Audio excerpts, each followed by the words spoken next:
Well, if you're in the market for a SUV but you want to buy the Suzuki Jimny and have been waiting for it like all of us for maybe 2 or 3 years now, then there's an alternative for you, and that alternative is in the form of the Force Gurkha. Now this car isn't really an alternative to the Jimny. It's a mixture of 3 cars. It's a mixture of the Mercedes G-Wagon in terms of looks. It's a mixture of the Thar in terms of interiors, and of course in terms of the off-roading capability, it's just as good, if not better, than the Suzuki Jimny. So if you're tired of watching Jimny reviews of US, UK and Australia, this is our own Desi 4x4 capable of going anywhere. Let's get started with this video review. My name is Ashish Masi and you're watching me on your favorite channel, Auto Portal.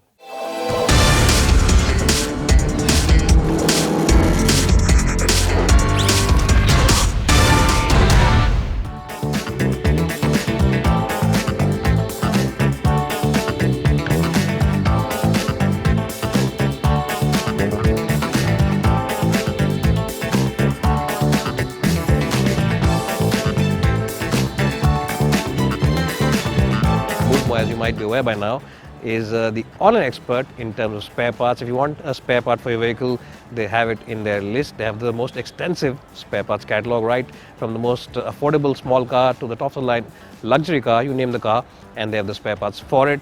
And the best point is that they have the spare parts from a host of different component makers and different price segments for the same spare part. So if you want to buy a cheaper part from a different maker or a more expensive part from a different component maker, they have the option for you.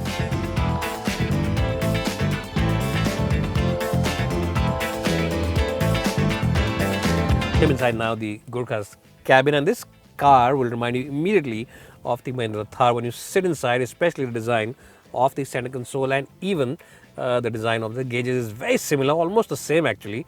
So those are two things where this car just reminds you of the Thar.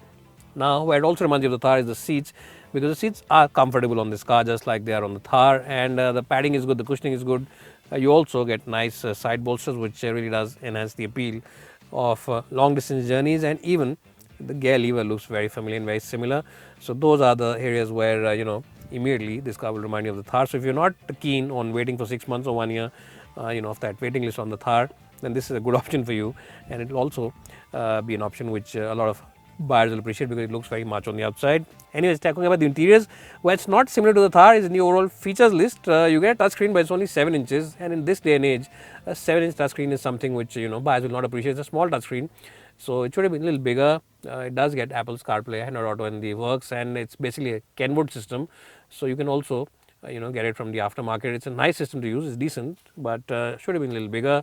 No automatic climate control, but you get differential locks. This is of course for the one in the front, and on my side you get for the one at the rear, and you also get this lever for the 4x4.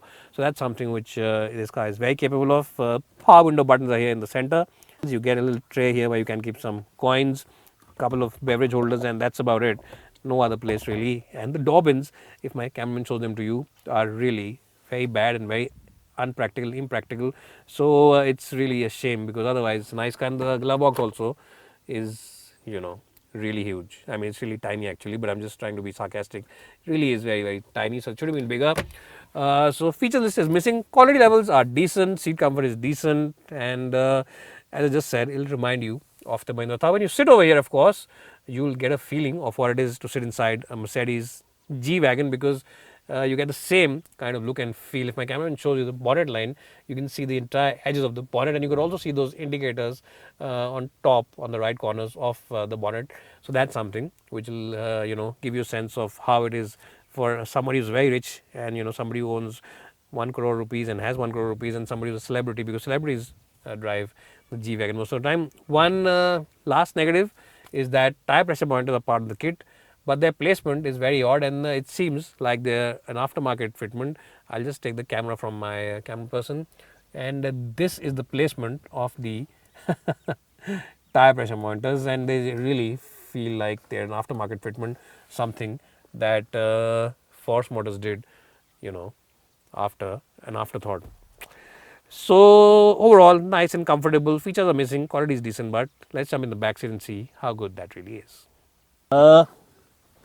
That's a heavy door, so it feels very solid. Now let's sit inside, and it'll remind you of getting inside an old Tempo Trax, and the plastic quality is really pretty bad at the back, because if you are not very careful, you might end up with some scratched elbows over here, because they are quite rough.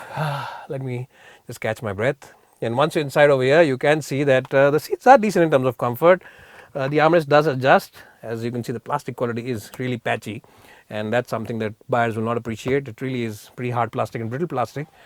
So as I said, you've got to be a little careful. Now in terms of the space, I'm about 5'10". Headroom is quite okay, nothing to be very proud of, but new room is not that great. This seat is also according to my height, and the best part or the worst part is that the seats at the back just don't adjust for any kind of movement up or back. What were force motors thinking? I think that's a detail they've missed. They should have made these seats at the back adjustable. You get fixed windows at the back, which means that in case you're stuck at a red light and the AC is not working properly, then you'll really be suffering inside with the heat. So it's best to keep people over here who are not your best friends or very close to you, because they won't appreciate the back seat at all. It's the front that you want to be in. And talking about the front, now let's jump in the front seat and tell you where this car is very good and capable at.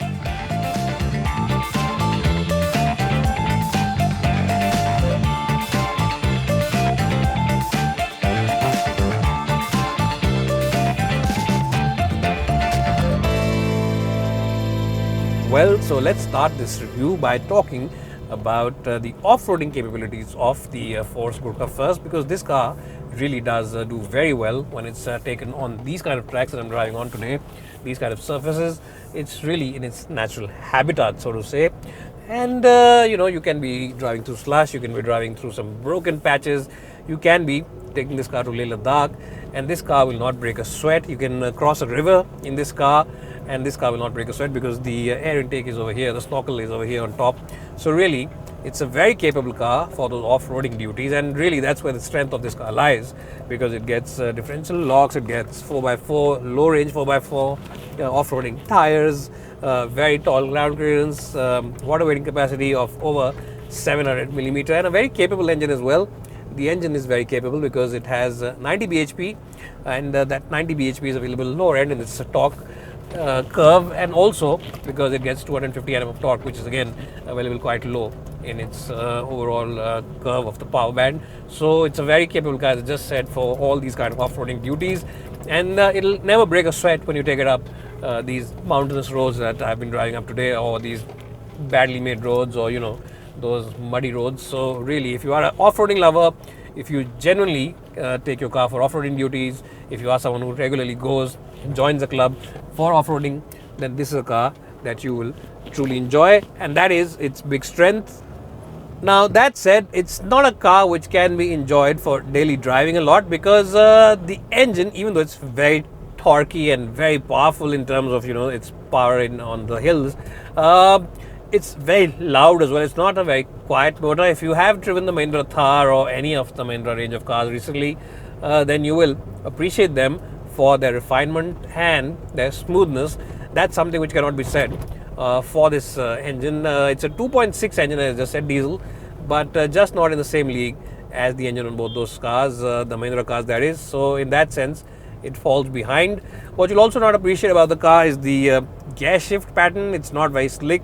And of course, because it's a tall car and it's basically a body on frame chassis or body on ladder chassis, then when you push into corners, there's a lot of body roll, and the steering wheel also doesn't seem to be very communicative. So